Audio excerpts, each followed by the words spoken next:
Hello, I'm Sandhya and I do easy and quick Indian recipes on this channel. Today's recipe is a paneer dish. You might have tried this in restaurants, but this is very easy to make at home as well. The name of the dish is Paneer Pasanda. The ingredients list required for this dish is given in the description box below. Before we move into the video, if you've not yet subscribed to my channel, please click the subscribe button and the bell next to it for notifications. And if you like my video, don't forget to like, share and comment. So the first step is to prep the paneer. So I'll tell you the ingredients required for that. I've got 200 grams of paneer here, which I've cut into cubes and then slit it in the middle. Not through, just through the middle. Here I have grated paneer, chopped cashews, chopped raisin, some green chutney, and in here I've got a mixture of corn flour and water. I've mixed it well and kept it ready. We'll also need salt to taste. So let's start prepping the paneer. So like I said earlier, I've cut the paneer into cubes and slit it through the center, not fully. Almost 3/4 way I've slit it like this. So it looks like a sandwich. Now what we do is, into the paneer, cashew nuts and raisin mixture, we'll add salt to taste.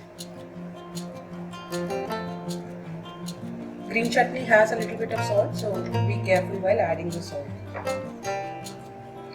Now add around 2 tablespoons of the green chutney into this and mix everything together.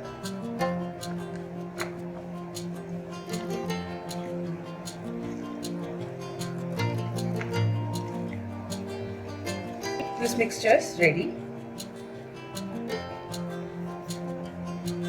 Now we'll take the paneer which we have slit and take a little bit of this mixture and stuff it in the slit that we have made. Stuff it nicely, almost like a sandwich.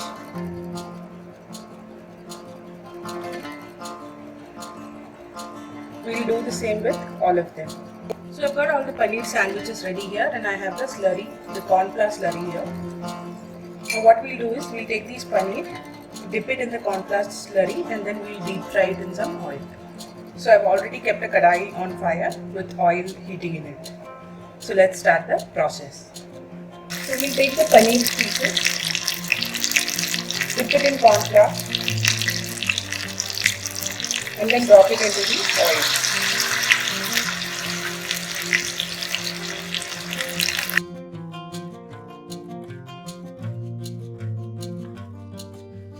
We'll fry them till golden brown and remove it into a tissue paper. So I've already fried all the paneer. Now let's move on to the gravy. Let's have a look at the ingredients required for the gravy. In here I've got onions which I have boiled and then made a paste out of.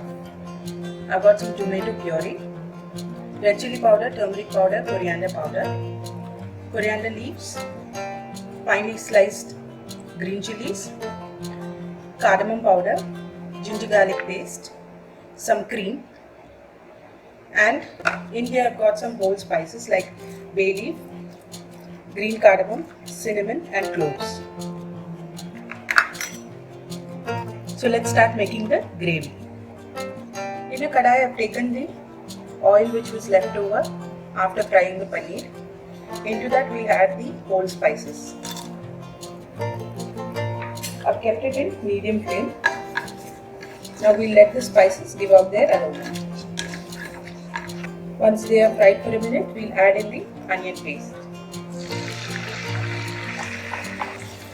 So the onion is already boiled and then made into a paste, so it will take very few minutes to cook. Let's just saute it for 2-3 minutes. Onions are cooked for 2-3 minutes. Now we'll add in the ginger and garlic paste. Let's cook it until the raw smell disappears. The ginger and garlic paste is cooked well. Now let's add in the tomato puree. We'll cook this also for 2 to 3 minutes.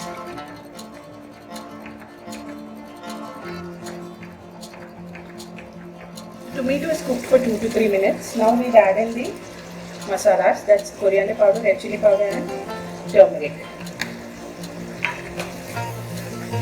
Along with that, we'll add the green chilies as well.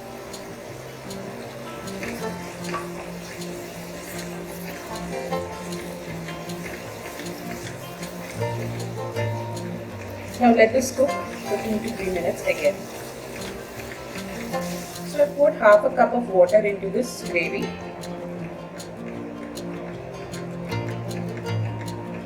Let's cover this and cook for 5 minutes. We'll also add in salt to taste.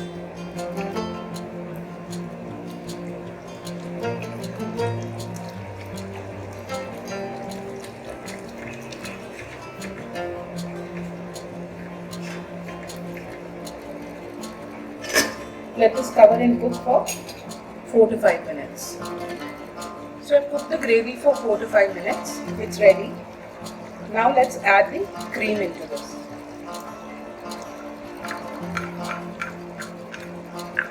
If you don't want to use cream, you can use milk instead. Now we'll mix everything together. And let's add a little bit of cardamom powder.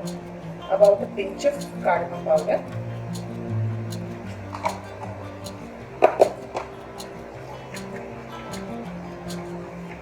Bring the gravy together. And it's ready. So now let's plate it. To assemble the dish, let's place the paneer at the bottom of the serving pan.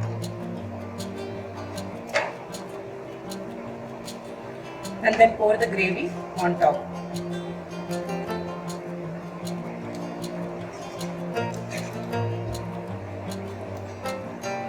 So I poured the gravy on top and garnished it with some coriander leaves, and this is ready to serve. So that's Paneer Pasanda ready for you. Serve this with some rotis or rice. I hope you liked today's recipe. If you did, don't forget to like, share and comment. Until I see you next time, bye bye.